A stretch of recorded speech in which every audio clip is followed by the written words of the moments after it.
اب مثال کے طور پر اگر عمران خان صاحب کو رہا کرنے کا فیصلہ کیا گیا ہوتا، اگر عمران خان صاحب کو بنی گالہ منتقل کرنے کا فیصلہ کیا گیا ہوتا، یا ادروائز عمران خان صاحب کو کسی اور مقام پر تھوڑی آپ کہہ لیں کہ سافٹ قسم کی حراست یا سافٹ قسم کی نظر بندی والے مقام پر منتقل کیا گیا ہوتا، تو اس خبر کو چینل سے ڈیلیٹ نہ کروایا جاتا۔ جن چینل نے یہ ٹکٹ وغیرہ چلائے یا بریکنگ نیوز چلائی، ان سے یہ نہ کہا جاتا کہ آپ اس کو ڈیلیٹ کر دیں، اور اس صورت میں آپ یہ کہہ لیں کہ چینلز کو یہ ہدایت ہوتی اور ان کو یہ کہا جاتا کہ اس کو اس طریقے سے آپ سامنے لے کے آئیں کہ ایک سمجھوتا ہو گیا ہے، ایک ڈیل کی ہے عمران خان صاحب نے کچھ شرائط جو اسٹیبلشمنٹ ان کے سامنے رکھتی رہی ہے ان کو مان لیا ہے، یا پھر یہ کہ طاقتور حلقوں نے گڈ فیتھ میں عمران خان صاحب کو ریلیف دے دیا ہے۔ تو اس صورت میں تو اس طرح کی خبریں آپ کو نظر آتی ٹی وی چینلز پر۔ یہ میں ایک مثال دے رہا ہوں کہ کم و بیش اس قسم کی خبریں۔ اب جس وقت یہ خبر آئی یا یہ خبر سامنے لائی گئی کہ عمران خان صاحب کو پمز ہاسپٹل منتقل کیا جا رہا ہے، چینلز نے اس خبر کو نشر بھی کیا اور اس کے بعد ہٹا بھی دیا، تو اس کے اندر ایک پاسبلٹی یہ ہے کہ کسی ایک چینل نے اپنے ذرائع سے یہ خبر دی ہو کہ عمران خان صاحب کو اڈیالہ جیل سے موو کیا گیا ہے۔ اب وہ جو ذرائع ہیں وہ ضروری نہیں ہے کہ وہ اڈیالہ جیل کے اندر سے جیلر نے کسی کو فون کیا ہو، سپرنٹینڈنٹ نے کسی کو فون کیا ہو، یا کوئی جیل کے ذرائع ہوں۔ جب اس طرح کی موومنٹ ہوتی ہے تو صحافیوں کے پاس کئی ذرائع ہوتے ہیں۔ مثال کے طور پر ایک جو ٹریفک راؤٹ لگا ہوگا وہاں سے یہ انفارمیشن آ سکتی ہے۔ پھر اگر ان کو پمز لے کے جانا ہے یا کسی اور ہاسپٹل لے کے جانا ہے تو ان کو جو الرٹ کیا جاتا ہے آگے، یعنی تمام لوگوں کو تو نہیں بتایا جاتا لیکن جو 2-3 کلیدی آپ کے وہاں کے آفیشلز ہیں ان کو الرٹ کیا جاتا ہے، تو وہاں سے یہ خبر جو ہے ذرائع سے باہر آ سکتی ہے۔ اور اس کے بعد کچھ چینلز نے اس خبر کو فالو کیا ہوگا، اور کچھ چینلز ایسے بھی ہیں جو کاپی پیسٹ کر دیتے ہیں کہ ٹھیک ہے اگر ایک بڑے چینل نے خبر چلائی ہے اور ان کی کوئی سرزنش اب تک نہیں ہوئی، ہم اس خبر کی دوڑ میں پیچھے رہ گئے ہیں، تو بغیر تصدیق کیے ہی اس کو کاپی پیسٹ کر کے چھاپ دو۔ تو کچھ چینلز کی روش جو ہے، کیونکہ ہم بھی 26-27 سال سے صحافت کر رہے ہیں الیکٹرانک میڈیا کی، تو ہمیں پتہ ہے کہ کچھ چینلز کی روش ایسی بھی ہوتی ہے۔ اب اس سے پہلے جو عمران خان صاحب کی پمز میں جب بھی ان کو ہاسپٹل لایا گیا تو اس آمد و رفت کو خفیہ رکھا گیا، کیونکہ خدشہ یہ تھا طاقتور حلقوں کو اور جعلی فارم 47 والی حکومت کو کہ بہت بڑی تعداد میں لوگ آ جائیں گے پمز۔ ظاہر ہے کہ عمران خان صاحب کی اتنی مقبولیت ہے، پمز ہاسپٹل اسلام آباد میں ہے، اسلام آباد کی تینوں نشستیں 2018 کے الیکشن میں بھی اور فروری 2024 کے الیکشن میں بھی یہ پی ٹی آئی نے جیتی ہوئی ہیں، تو بہت سے لوگ وہاں پہ اکٹھے ہو جائیں گے اور عمران خان صاحب سے اظہار یکجہتی کے لیے، تو اس لیے اس کو ہمیشہ خفیہ رکھا گیا ہے۔ تو یہ بھی ایک آپ کہہ لیں کہ شاید یہ ہوا کہ وہ خبر کسی رپورٹر کے پاس آ گئی، وہ چلی اور وہ پھر اس کا چلنا ناگوار گزرا اور اس کو رکوا لیا گیا۔ اب اس کے بعد جو پی ٹی آئی کے رہنما ہیں وہ یہ کہتے ہیں کہ ہم پمز پہنچے ہیں، ہمیں کچھ یہاں پہ عمران خان صاحب کے متعلق خبر نہیں ملی اور ہمیں یہ نہیں پتہ چلا کہ عمران خان صاحب کو یہاں لایا گیا تھا یا نہیں لایا گیا تھا۔ تو پرابیبلی یا ہو سکتا ہے کہ اس سے پہلے لایا گیا ہو، یہ بھی ہو سکتا ہے کہ کسی ایک چینل نے خبر غلطی سے چلا دی، باقیوں نے کاپی پیسٹ کر دیا، یا سورسز سے خبر جب آپ کو ملتی ہے تو رپورٹرز ہیں اگر وہ 100 خبریں ٹھیک دیتے ہیں تو ایک آدھی خبر جو ہے وہ باؤنس ہو جاتی ہے۔ اگرچہ آئیڈیل سچویشن تو یہ ہے کہ اتنی سینسٹیو خبر باؤنس نہ ہو، لیکن یہ ظاہر ہے کہ جب آپ فیلڈ میں ہیں تو 100 خبریں دیتے ہیں، ایک خبر تھوڑی سی آگے پیچھے بھی ہو سکتی ہے۔ تو بہرحال یہ چیز اہم نہیں ہے کہ عمران خان صاحب کو کس ہاسپٹل میں لایا گیا ہے، اہم چیز یہ ہے کہ کیا عمران خان صاحب جو 1040 دن سے غیر قانونی طور پر اور غیر آئینی طور پر جن کو قید رکھا گیا ہے، جن کی بینائی بہت برے طریقے سے متاثر ہو چکی ہے، آلموسٹ ایک آنکھ سے ان کی بینائی جا چکی ہے۔ یہ تکلیف دہ جملے ہیں لیکن بولنے پڑتے ہیں یہ دوبارہ سن لیں کہ ایک آنکھ سے آلموسٹ ان کی بینائی ختم ہو چکی ہے.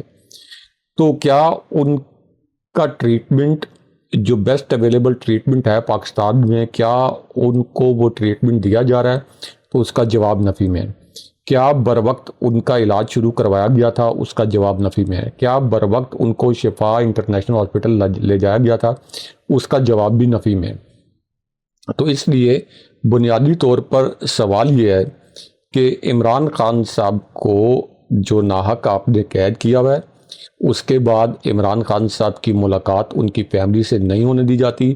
کسی کو نہیں پتا کہ عمران خان صاحب کی جان کو کس قسم کے اندر قید تنہائی میں خطرات جو ہے وہ لاحق کیے گئے ہیں، لاحق کیے گئے ہیں. عمران خان صاحب کی صحت کیسی ہے؟ تو اس صورتحال میں جب اس قسم کی خبریں آتی ہیں تو بڑا پینک کریٹ ہوتا ہے کہ پتہ نہیں عمران خان صاحب کو کہاں لے گئے ہیں. عمران خان صاحب پیمز ہاسپٹل میں نہیں ہیں. عمران خان صاحب کو اگر وہاں سے منتقل کر رہے ہیں تو پتہ نہیں عمران خان صاحب کی طبیعت کتنی ناساز ہے. تو یہ بہت سے چیزیں جو ہیں جو کہ خدشات پر مبنی ہوتی ہیں اور وہ خدشات حقیقی ہوتے ہیں. تو اس طرح سے پھر یہ ایک نئی صورتحال اور ایک نیا منظرنامہ جو ہے وہ سامنے آتا ہے. تو اس میں بہت اچھا یہ تھا کہ اگر یہ خبر غلط تھی، یعنی غلطی سے چل گئی، تو حکومت کے ترجمان اس کے اوپر ایک سٹیٹمنٹ دے دیتے کہ عمران خان صاحب کو پیمز ہاسپٹل نہیں لایا گیا، یا ان کا ٹریٹمنٹ ابھی ڈیو نہیں ہے، یا اگلا انجیکشن ابھی ڈیو نہیں ہے، جب ہوگا تو لائیں گے. یا پھر کم سے کم اگر عمران خان صاحب کو کسی اور ہاسپٹل منتقل کیا گیا ہے تو اب تو ان کا ٹریٹمنٹ ہو چکا ہوتا، تو اس کے بعد کوئی ایک بیان دے دیتے کہ مثال کے طور پر اگر ان کو شفا انٹرنیشنل ہاسپٹل لایا گیا. لیکن حکومت جو ہے اس کو سوٹ کرتا ہے کہ اس طرح کی افراتفری جو ہے یہ پھیلا کے رکھے. اور چونکہ یہ حکومت جو ہے یہ خود بھی ایک افراتفری کی پیداوار ہے اور افراتفری کے ذریعے آئی ہے. اور جب سے یہ حکومت آئی ہے پاکستان کے اندر ہر سیاسی افراتفری بھی ہے، مہنگائی کی افراتفری بھی ہے، بے روزگاری کی افراتفری بھی ہے، بدامنی کی جو افراتفری بھی ہے. یعنی کوئی 1 اپریل 2022 کے رجیم چینج آپریشن سے لے کے اب تک ایک مرتبہ بھی ایسا نہیں ہوا کہ پاکستانی عوام کو اس حکومت جعلی فارم 47 کی حکومت کی جانب سے کوئی اچھی خبر ملی ہو. ایک مرتبہ بھی ایسا نہیں ہوا اس جعلی فارم 47 کی حکومت کی جانب سے عوام کو کوئی خوشگوار خبر ملی ہو. یہ اس وقت پاکستان کے اندر جو انتشار اور جو افراتفری کی کیفیت ہے وہ اسی جعلی فارم 47 کی ناقص پالیسیوں، نائلی اور نظام پر ان کو نائلوں کو مسلط کرنے کی وجہ سے. راز صاحب، آپ نے بڑی تفصیل کے ساتھ یہ تمام باتیں بتائی ہیں، لیکن یہ بھی خبر آ رہی ہے کہ ایک تو سہیل افریدی صاحب بہت زیادہ بزی ہیں اور شام کو انہوں نے اسلام آباد میں بہت ساری ملاقاتیں کی ہیں. اب سے کچھ ہی دیر پہلے میں دیکھ رہا تھا اور میں چاہوں گا کہ پروڈیوسر صاحب وہ ساری ویڈیوز چلائیں. شاہد خٹک پہنچے ہیں، مشال یوسف زئی پہنچی، اور بھی پاکستان تحریک انصاف کے جنید اکبر بھی پہنچے. اور کچھ لوگوں کی گواہی اب یہ بھی آ گئی ہے کہ یہ کنفرم ہوا ہے جی کہ جیل سے 6 گاڑیوں کا قافلہ نکلا ہے. ان میں عمران خان کی موجودگی کی تصدیق یا تردید نہیں کی جا سکتی، مگر 6 گاڑیوں کا قافلہ اڈیالہ جیل سے نکلا. اور یہ قافلہ اڈیالہ روڈ پر 502 ورکشاپ کے روٹ پر نہیں گیا، بلکہ ایک سوسائٹی کے ایک گیٹ سے داخل ہو کر دوسری طرف سے والے گیٹ سے باہر نکلا جو آگے جا کر مال روڈ سے ملتا ہے. تو اس قسم کی خبریں آئی ہیں. اس کا مطلب یہ ہے کہ کوئی نہ کوئی ڈیولپمنٹ جو ہے وہ ضرور کہیں نہ کہیں ہوئی ہے گاڑیوں کا قافلہ. لیکن امپورٹنٹ یہ ہے کہ رائے صاحب اگر نکلی بھی ہے گاڑی تو ٹھیک ہے، ملاقات ہونی چاہیے، ان کا علاج ہونا چاہیے. اور میں تو یہاں تک کہتا ہوں کہ خان صاحب کو اپنی زندگی کو بچانا بہت ضروری ہے، کیونکہ یہ زندگی عمران خان کی اب نہیں ہے، یہ پاکستان کی عوام کی زندگی امانت ہے. اور خان صاحب کو کوشش کرنی چاہیے کہ کوئی راستہ نکالیں، کیونکہ اگر وہ راستہ نہیں نکالیں گے رائے صاحب پھر ہمارے نصیب میں تو راجہ ریاض والی اپوزیشن ہی ہوگی نا. راجہ ریاض کی اپوزیشن اور اس اپوزیشن میں تو کوئی فرق نہیں ہے. اور وہ جماعت جسے حکومت کرنی چاہیے وہ صحیح طرح سے اپوزیشن میں نہیں کر پا رہی. تو ان لوگوں نے جو بھی کچھ کیا دیٹ از اندر ایشو. لیکن ایک معاملہ رائے صاحب سہیل افریدی کے حوالے سے جو بہت ہی اس وقت زیر بحث ہے، لوگ پوچھ بھی رہے ہیں اور وہ سوال یہ کر رہے ہیں کہ سہیل افریدی صاحب اعلان کرتے ہیں غائب ہو جاتے ہیں. 10 تاریخ کا انہوں نے اعلان کیا تھا، کوئی دھرنا نہیں ہوا. اب 12 تاریخ آج جب ہم پروگرام ریکارڈ کر رہے ہیں تو یہ 12 کی صبح ہے، 11 کو بھی ہم نے دیکھا ہے سب کچھ نہیں ہوا. تو what you make out of this? Sohail Afridi کچھ کر رہے ہیں کہ کچھ نہیں کر رہے؟ کیونکہ آٹومیٹکلی لوگ اب ایک کمپیریزن کرتے ہیں کہ علی امین گنڈاپور کی جس طرح ایک آڈیو بھی آ گئی، آڈیو لیک ہوئی ہے جس میں انہوں نے تحریک انصاف پر کافی زیادہ ان کے لوگوں پر تنقید کی کہ جو غداری کے سرٹیفکیٹ بانٹ رہے ہیں، اور کمپیریزن ایک کیا جا رہا ہے کہ علی امین گنڈاپور تو 3 دفعہ اڈیالہ میں عمران خان کی رہائی کے لیے کوششیں کرتا ہوا وہ کانسٹیٹیوشن ایونیو کے اوپر بھی آیا، لیکن سہیل افریدی صاحب ایک دفعہ بھی نہیں آئے. آپ اس کو کیسے دیکھتے ہیں؟ یہ بات درست ہے، کمپیریزن ہونا چاہیے، یا بہت ہی جلدی ہوگا ابھی کمپیریزن کرنا کیونکہ ہل جل تو ہو رہی ہے، یا پھر یہ بھی ایک ٹرک کی بتی ہے کہ ملاقات کروا دیں گے، ملاقات ہو جائے گی، ملاقات ہو رہی ہے، بات چیت چل رہی ہے، بات چیت نہیں چل رہی؟ رائے صاحب دیکھیں، کمپیریزن کے متعلق یہ کہنا کہ یہ بہت ارلی ہے، میرا خیال ہے کہ یہ کمپیریزن بہت لیٹ ہو گیا ہے. یہ کمپیریزن تو سہیل آفریدی صاحب نے جب چارج سنبھالا تھا تو 1 مہینے کے بعد شروع ہو جانا چاہیے تھا، تاکہ سہیل آفریدی صاحب کو اسی وقت یہ احساس ہوتا کہ ان کو وزیر اعلیٰ صرف اس لیے بنایا گیا تھا کہ انہوں نے عمران خان صاحب کی رہائی کے لیے تحریک چلانی ہے. آپ اس واقعے کو یاد کریں کہ آخر وہ کیا واقعہ تھا کہ جس کے اوپر علی امین گنڈاپور کو ہٹا کے سہیل آفریدی کو وزیر اعلیٰ بنایا گیا تھا. کیا وہ واقعہ کوئی علی امین گنڈاپور کی بد انتظامی کے متعلق تھا کہ علی امین گنڈاپور نے صوبے کے اندر کوئی بد انتظامی کی، کوئی نااہلی دکھائی؟ کیا وہ واقعہ اس کے متعلق تھا؟ نہیں، وہ واقعہ اس کے متعلق نہیں تھا. کیا وہ واقعہ کوئی اس قسم کا تھا کہ علی امین گنڈاپور کی کوئی کرپشن سامنے آ گئی، عمران خان صاحب ناراض ہو گئے، یا علی امین گنڈاپور کی کوئی گورننس میں کمی کوتاہی تھی تو عمران خان صاحب ناراض ہو گئے؟ اس قسم کا بھی واقعہ نہیں تھا. وہ واقعہ پیورلی یہ تھا کہ اگرچہ علی امین گنڈاپور ایک دھرنا جو بہت کامیاب دھرنا تھا، جو ایک بہت کامیاب لانگ مارچ تھا، اس کو لیڈ کرتے ہوئے وہ لے کے آگے ڈی چوک تک آگے ریڈ زون میں، جہاں آپ کی شاہراہ دستور کے پار جو ہیں، یہ آپ کی سپریم کورٹ ہے، پھر پارلیمنٹ ہے، اس کے بعد ایوان صدر ہے، پرائم منسٹر ہاؤس ہے، پرائم منسٹر سیکریٹریٹ ہے، پھر یہ جو آپ کا ڈی چوک ہے جو ریڈ زون ہے، یا ریڈیو پاکستان کی عمارت ہے، یا پی ٹی وی کی عمارت ہے، پاک سیکریٹریٹ ہے، غیر ملکی سفارت خانے ہیں. تو اس حساس جگہ تک گولیاں علی امین گنڈاپور کے قافلے پر چلی، اس کے باوجود وہ یہاں پہ پہنچ گئے، اور یہاں پہ بشرا بی بی صاحبہ بھی موجود تھیں. اور پھر یہاں پہ جب وہ پہنچ گئے تو یہ اتنی پینک کر گئی، یہ فارم 47 والی حکومت اور یہ نظام اتنا پینک کر گیا کہ خواجہ آصف ٹی وی کے اوپر روتے پیٹتے ہوئے نظر آئے، اور انہوں نے تو یہ شبے کا بھی اظہار کر دیا کہ اسٹیبلشمنٹ کے کچھ لوگ اس کے پیچھے ہوں گے، اس دھرنے کے پیچھے اور اس لانگ مارچ کے پیچھے، ورنہ یہ گولیاں کھاتے ہوئے اور آنسو گیس کے شیل کھاتے ہوئے یہ کیسے ڈی چوک پہ پہنچ سکتے ہیں. تو وہ ایک بہت بڑا علی امین گنڈاپور نے بہت بڑا امپیکٹ فل شو نہ چاہتے ہوئے بھی عمران خان صاحب کے دباؤ پر کیا کہ عمران خان صاحب ناراض ہو جائیں گے. بشرا بی بی صاحبہ ان کے ساتھ تھیں، لیکن بشرا بی بی صاحبہ نہیں چاہتی تھیں کہ جب لوگوں کو گولیاں بھی لگ گئیں، انہوں نے کہا کہ لوگوں نے قربانیاں بھی دے دیں، اب ڈی چوک میں ہمارے کارکن موجود ہیں تو ہم مومنٹم کو ضائع نہ کریں، واپس نہ جائیں. لیکن علی امین گنڈاپور نے واپس جانے کا فیصلہ کیا، اور علی امین گنڈاپور نے اس سے پہلے بھی کچھ احتجاج کیے جو امپیکٹ فل احتجاج تھے. لیکن جب انہوں نے اس مومنٹم کو ٹرانسلیٹ نہیں ہونے دیا عمران خان صاحب کی رہائی کی تحریک میں، تو یہ وہ واقعہ تھا جس کی وجہ سے سہیل آفریدی کو وزیر اعلیٰ بنایا گیا اور علی امین گنڈاپور کو ہٹایا گیا. سہیل آفریدی کا کوئی یہ میرٹ نہیں تھا کہ وہ کوئی علی امین گنڈاپور سے زیادہ خوبصورت ہیں، کچھ زیادہ ان کا قد کاٹ ہے، ان کی کوئی حکمت عملی زیادہ اچھی ہوگی. یہ کون سا کمپیریزن میں لے کے آ رہا ہوں نا، میں لے کے آ رہا ہوں کہ کوئی ان کی حکمت عملی بہتر ہوگی، کچھ سیاسی بصیرت ان کی زیادہ ہوگی. ویسے سوری، کمپیریزن اب یہی کرنا چاہیے کہ کون خوبصورت ہے کون خوبصورت نہیں ہے. جی، تو کوئی ان کی کوئی سیاسی بصیرت زیادہ ہوگی، کوئی ان کی زیادہ ان کے اندر جو ہے وہ سیاسی میچورٹی ہوگی. ان کو لایا گیا تھا عمران خان صاحب کی رہائی کی تحریک چلانے کے لیے، یہ سمجھ کر کہ وہ ینگ بلڈ ہیں اور اس سے پہلے ISF میں رہے ہیں، انصاف اسٹوڈنٹ فیڈریشن میں، اور وہاں پہ ان کے متعلق سمجھا جاتا تھا کہ یہ بڑے فعال کارکن تھے اور بڑے فعال طریقے سے یہ تحریکیں چلاتے تھے.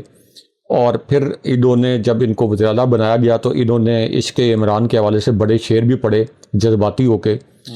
تو اس لیے ان سے توقع یہ تھی کہ یہ پہلے مہینے میں مومنٹم بنائیں گے, دوسرے تیسرے مہینے میں ایک تحریک برپا کر دیں گے پرم, اور بہت امپیکٹفل تحریک جو کہ علی امین گنڈا پور کی چلائی گئی تحریکوں کو مکمل طور پر گہنا دے گی, اور ایک حقیقی تحریک جو ہے عمران خان صاحب کی آزادی کے لیے, ان کی رہائی کے لیے چلے گی. لیکن ہوا کیا, صرف لاہور اور کراچی 2 جگہ یہ گئے ہیں, اور ان کی مقبولیت جو ہے یہ فرش سے عرش پر پہنچ گئی. اور اس کے بعد شاید ان کو وزارت اعلیٰ کی کرسی اپنی بڑی اچھی لگنے لگ گئی. اس کے بعد پھر ان کے ٹک ٹاک بننے شروع ہو گئے. ان کے جو قریبی وزیر ہیں, جو ان کی کچن کیبنٹ ہے, جو ان کے ساتھ ہر وقت چلتے ہیں, یہ بھی شروع میں بڑے پرجوش تھے عمران خان صاحب کی رہائی کے لیے, لیکن اب وہ سب ٹک ٹاک پہ لگے ہوئے ہیں, سب کے سب ٹک ٹاک پہ لگے ہوئے ہیں, اپنی ذاتی پذیرائی پہ لگے ہوئے ہیں. تو اس کے بعد عمران خان صاحب کی رہائی کے لیے سہیل آفریدی اینڈ کمپنی نے کوئی کوشش نہیں کی. ان کی رہائی کے لیے تحریک چلانا تو درکنار, وہ علیمہ خان صاحبہ کے ساتھ اظہار یکجہتی کے لیے اڈیالہ بھی نہیں آئے. جب بہت زیادہ پی ٹی آئی کے ورکرز کا پریشر بڑھا تو پھر ایک سمبولک انہوں نے فیصلہ کیا کہ چلیں اب تو پریشر بہت بڑھ گیا, کہیں ایسا نہ ہو کہ عمران خان صاحب کے ساتھ کسی کی ملاقات کی اجازت مل جائے اور عمران خان صاحب تک پہنچ جائے کہ میں تو ہاتھ پہ ہاتھ رکھ کے بیٹھا ہوں, ہاتھ پہ ہاتھ دھرے بیٹھا ہوں. تو اس وقت پھر انہوں نے تردد کیا, وہ کہتے ہیں گونگلوں سے مٹی جھاڑنا.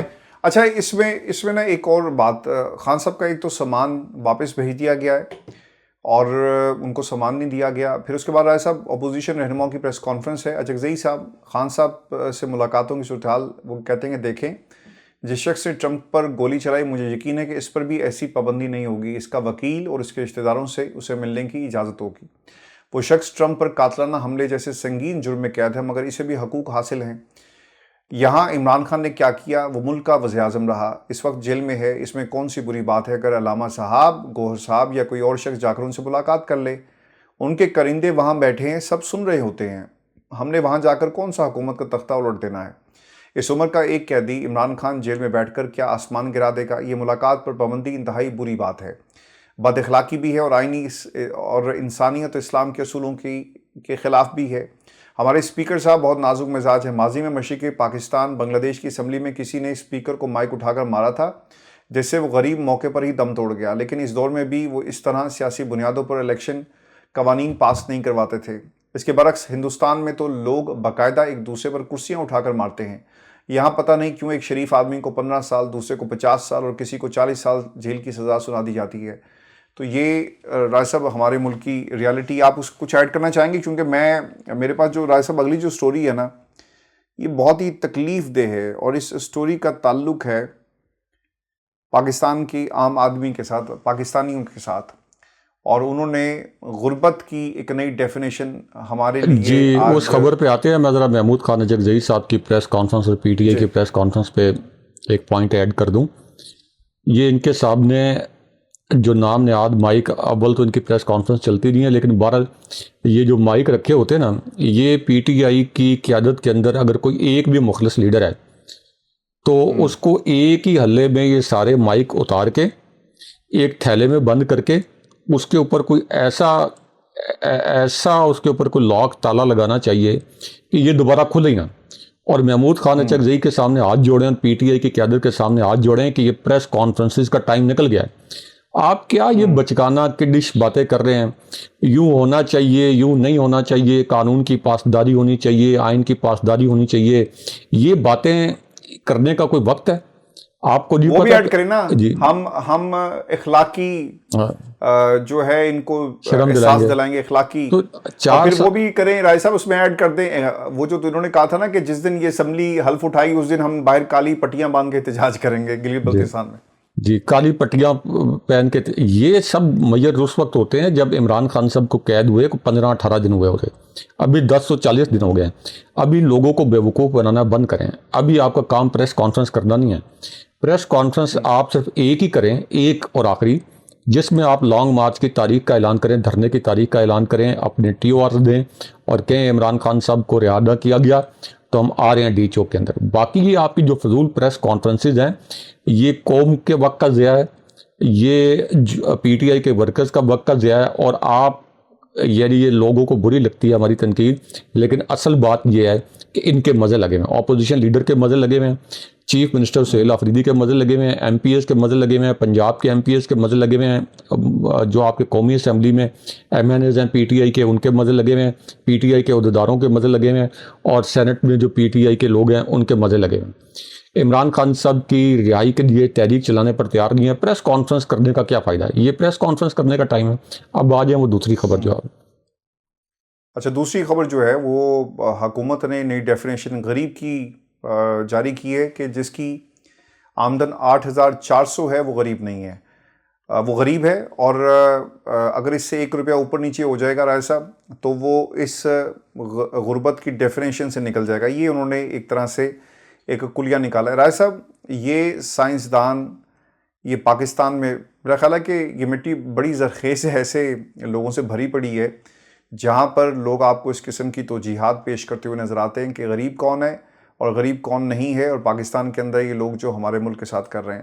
ہیونگ سیڈ دیٹ، 8,483 روپے ماہانہ سے زائد کمانے والا غریب نہیں ہے۔ اکنامک سروے آف پاکستان کی ایک رپورٹ آئی، اور 2026 کے مطابق اس رپورٹ کے جو مین نکات ہیں، براہ راست غیر ملکی سرمایہ کاری میں راجہ صاحب 26% کمی ہوئی ہے، اور مارچ تک براہ راست بیرونی سرمایہ کاری 1.4 ارب ڈالر رہی، اور پھر مالی سال 25 میں مارچ تک 1.9 ارب dollar. Economic survey of Pakistan 2026 کے مطابق 7 کروڑ 28 لاکھ شہری سطح غربت سے نیچے زندگی گزارنے پر مجبور ہیں۔ ان 7 کروڑ شہریوں کی ماہانہ آمدنی صرف 8,500 روپے یا اس سے بھی کم ہے۔ آج حکومت کی جاری کردہ اکنامک سروے 26 کے مطابق آزاد کشمیر کے 63% سرکاری اسکولوں میں پینے کا پانی موجود نہیں تھا، 60 کی چار دیواری نہیں تھی، 57% بجلی کی سہولت میسر نہیں تھی، 46% اسکولوں میں ٹوائلٹ نہیں تھے۔ اکنامک سروے میں 26 کے مطابق سندھ کے 68% سرکاری اسکولوں میں بجلی کی سہولت نہیں تھی، اور بھٹو رائے صاحب سندھ کے اندر زندہ ہے، بھٹو آج بھی زندہ ہے۔ حکومتی سروے 26 کے مطابق بلوچستان کے 80% سرکاری اسکول بجلی سے محروم ہیں، 71% میں پانی جو ہے پینے والا میسر اچھا نہیں۔ چلے، یہ تو لمبی تفصیل ہے، پہلے وہ 8,500 والے پہ بات کرتے ہیں، یہ تو تفصیل لوگ پڑھ لیں گے۔ 8,400 کی جو بات کر رہے ہیں نا، جو 200 یونٹ بھی پاکستان کے اندر جو اس وقت بجلی کا ریٹ ہے، جو 200 یونٹ، یعنی 200 یونٹ کا مطلب ہے کہ صرف آپ بلب جلائیں گے، اور کبھی کبھار بلب جلائیں گے آپ، بہت یعنی آدھے پونے گھنٹے کے لیے صرف ایک آدھا پنکھا چلائیں گے، اے سی کی تو سوال ہی نہیں پیدا ہوتا کہ آپ اے سی چلائیں، تو آپ ایک آدھا پنکھا کچھ دیر کے لیے چلائیں، صرف بلب جلائیں، وہ بھی صرف رات کے وقت، تو 200 یونٹ آپ کے پورے ہو جاتے ہیں۔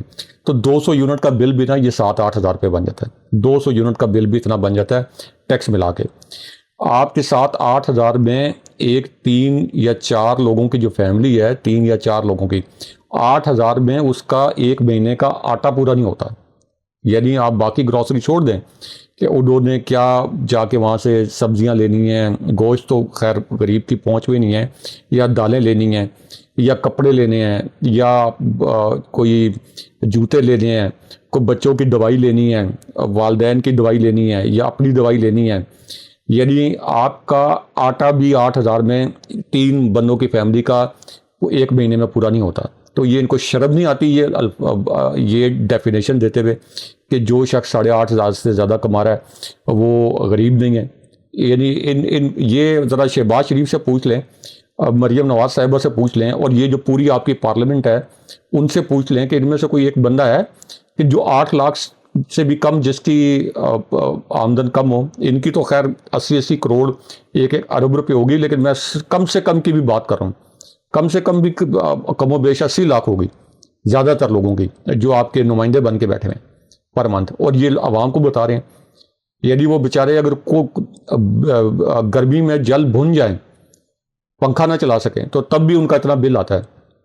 صرف آٹا تو نہیں کھا سکتے نا کہ 8 ہزار روپے میں ان کا آٹا بھی پورا نہیں ہوتا ایک مہینے کا، تو بجلی بند کر دیں، صرف آٹا کھاتے رہیں، جیسے ہم پنجابی میں کہتے ہیں کہ آٹا پھکتے رہیں، تو باقی اپنے جو خرچ ہے وہ کیسے پورے کریں؟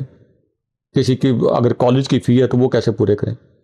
پاکستان کے اندر اس وقت یہ حالات ہیں، جو میری اسیسمنٹ ہے کہ ہر وہ بندہ جو 1 لاکھ روپے سے کم کما رہا ہے وہ انتہائی غریب ہے، جو اس وقت پاکستان کے اندر مہنگائی ہے. 1 لاکھ سے کم کمانے والا انتہائی غریب ہے, جو 1.5 لاکھ تک کما رہا ہے وہ غریب ہے, اور جو 1.5 لاکھ سے اوپر کما رہا ہے وہ کوئی تھوڑا بہت گزارا کر سکتا ہے, مناسب گزارا کر سکتا ہے. اس ملک میں 700 سیٹیں نا اس دفعہ سننے میں آ رہا ہے کہ ڈاکٹرز کی خالی گئی ہیں کالجز کے اندر, یعنی کوئی ڈاکٹر بننے کے لیے تیار نہیں ہے, اس لیے کہ ڈاکٹرز بن کے بھی آپ کے پاس نوکری نہیں ہوتی. 40,000 کی نوکری نہیں ہے ہمارے ملک میں ڈاکٹرز کے لیے. ہم نے اس ملک کو کیا دینا ہے؟